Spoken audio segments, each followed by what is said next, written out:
Hey guys, welcome to the Liberal Hive Mind, a channel solely focused on exposing the abundant hypocrisy of the left. Joe Biden, Democrats keep telling us that Donald Trump is the president of the rich. The 1%, Bernie Sanders keeps telling us, right? Oh, those horrible, conservative, soulless monsters, all they care about is making money and acting on the behalf of the billionaire class. That's the same old tired leftist shtick. But pretty soon, the eligibility of that talking point, at least when it comes to leftists, is no longer going to work. They won't be able to say it anymore. Because it is clear, abundantly clear, that the Democrat Party is the party of the rich, the mega wealthy, Wall Street, the politically connected lobbyist class, and the educated elite. Well, thanks to Donald Trump and this grassroots conservative movement, this counterculture movement, the Republican Party, or, well, really not the Republican Party, more the MAGA Party, is becoming the political movement that represents the working class. And this poses a very, very serious issue for Democrats. They seem to be losing their core group that's kept them relevant for decades. And it's not just happening in the polls, little numbers that are popping up that nobody sees. No, it's happening in epic, viral fashion for everybody to see, essentially. A natural campaign movement, campaign ad, campaign spectacle that I think is going to slowly wake people up. Let me show you guys exactly what I mean by that. We got some stuff to get into, so let's roll the tape. All right, folks. So they locked Donald Trump on the island of Manhattan, essentially. The judge in the Stormy Daniels hush money case told Trump he can't even go to his son's graduation. He needs to be in court every single day. He can't leave New York. And so, of course, what did Trump decide to do? Well, he turned around and said, all right, if that's the case, then I guess I have my work cut out for me. While I'm here, might as well try to win New York. That's literally what Trump is trying to do. Mr. President, there's a new poll out that shows you're at 10 points behind President Biden in New York. Do you think it's doable to win New York? We're very close in New York, I understand, and we're leading in the country by a lot. Poll just came out a little while ago, as you saw yesterday, that we're up in every swing state and up by a lot in every swing state. So I think we're going to do very well, and we're going to make a play for New York. They said, I just heard there was a very good poll came out. Normally, a Democrat will win New York. Biden is the worst president in history, and we have some very bad people here, but we have the greatest people, and they're right behind me. And they all want us to run, and we're gonna run very hard in New York. New York, we have a good chance of winning New York, in my opinion, but we're going to give it a shot. Quote, we're going to make a play for New York. Might as well. It probably wasn't on his schedule initially, but the polls show him getting tighter and tighter. The latest polls are showing that the race is within a 10-point margin, and so might as well make a whole campaign spectacle of the thing. And that's exactly what's happening. The people are going crazy for Trump in Manhattan, of all places. We love Trump! We love Trump! We love Trump! And, wow, people are chanting USA here. USA! USA! USA! We love Trump! We love Trump! We love Trump! We love Trump! We want Trump! We want Trump! We want Trump! Chants of USA and we want Trump. That's going to have an effect. Donald Trump's campaigning in a Republican no-go zone and getting this kind of a reception. Meanwhile, Joe Biden's also traveling the nation, and it's just not the same.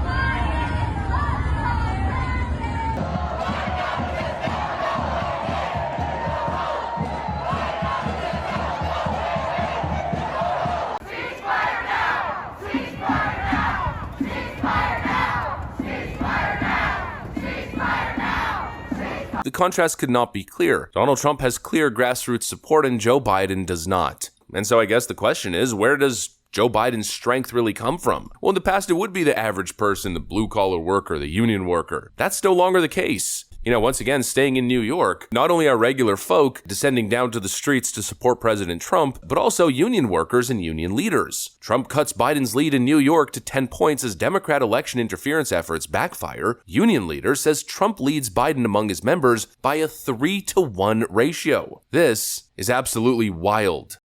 In the past, we are basically Democrats, all of us, and after what's happened the last 4 years in this country, Democrats are basically pushing everybody to the other side. We're a very patriotic group, and we love our country, and we want the best for America. We are tired of immigration. We're tired of our tax dollars going to immigration. We're tired of the crime. We need to put a handle on things in this country and bring it back to how it should be. I put out a poll in my union. President Trump is leading Joe Biden 3-1 on my presidential poll out of my 9,000 members right now. We are very tired of the situation with groceries, inflation, gas prices, illegal immigration, crime. We're living it every day in New York City. The claim that this union leader is making is that workers, and in this case, blue-collar workers, have had enough. They're fed up. Now the question is, what are they fed up with? How could they possibly be angry? I thought Bidenomics was working so well. Well, obviously it isn't. At first quarter GDP, the annual rate 1.6% between January and March. The expectation was 2.4%. This is a much lower than anticipated number. As a refresher, the final 3 months of last year, growth was 3.4%. So we're going from 3.4% all the way down to 1.6%. The consumer is slowing down. Inflation remains high. The Atlanta Fed, as of now, has their GDP now number at 2.7. So there you have it, 1.6%. First look at first quarter. Right back to stagnant growth, persistent inflation, a horrible jobs market, even though Joe Biden keeps claiming that he's creating so many jobs, mostly government jobs or people having to work 2 to 3 jobs in order to make ends meet. Bidenomics isn't working. The people know it. Working class people know it. And so they're jumping ship. They're jumping on the Trump bandwagon. Joe Biden is no longer Union Joe. He's no longer working class Joe from Scranton. You know, at this point, I might even be justified in saying that Joe Biden has become the enemy of the working class, the enemy of productive people everywhere. You know, he claims to be the union guy, but this is how he acts or interacts with union members who challenge him. How you intend on getting the union vote when there's a large portion of the union workers that are gun enthusiasts, and you are actively trying to diminish your Second Amendment right and take away our guns? You're full of shit. All right, thank you. No, shush. Shush. I support the Second Amendment. The Second Amendment, just like right now, if you yell fire, that's not free speech. And from the very beginning, I have a shotgun, I have a 20 gauge, a 12 gauge, my sons hunt. Guess what?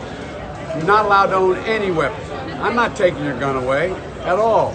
You need 100 rounds. So when you were with Beto, when you said you're going to take our guns, that I means did what? not say that. That's not true. I did not say that. It's a viral video. Well, it's a viral video like the other ones they're putting out that are simply a lie. Your voice, you said that you're taking the guns. Well, away. he just clarified it. Wait. Take your AR-14s. Okay, this is not okay. Hold on. All right. Hey, let's don't tell me to leave. There's a lot of guys. I think people are really starting to see Joe Biden's true colors, and now we're seeing an unprecedented, mega viral public spectacle sensation. Thanks to Democrats and their lawfare campaign, they continue to shoot themselves in the foot, giving Donald Trump the ability to give his pitch to union workers across the nation, using the media circus and the Big Apple as a political stage. How important is the union vote? And you're here in New York City, you're talking with these members. Do you think you can maybe change some of their minds if they were lifelong Democrats to vote for you? I think these maybe were Democrats, but for me, they're a Republican.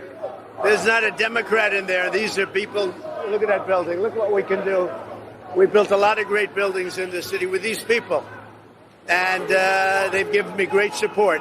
They're really amazing. You know what? They're very, very talented people.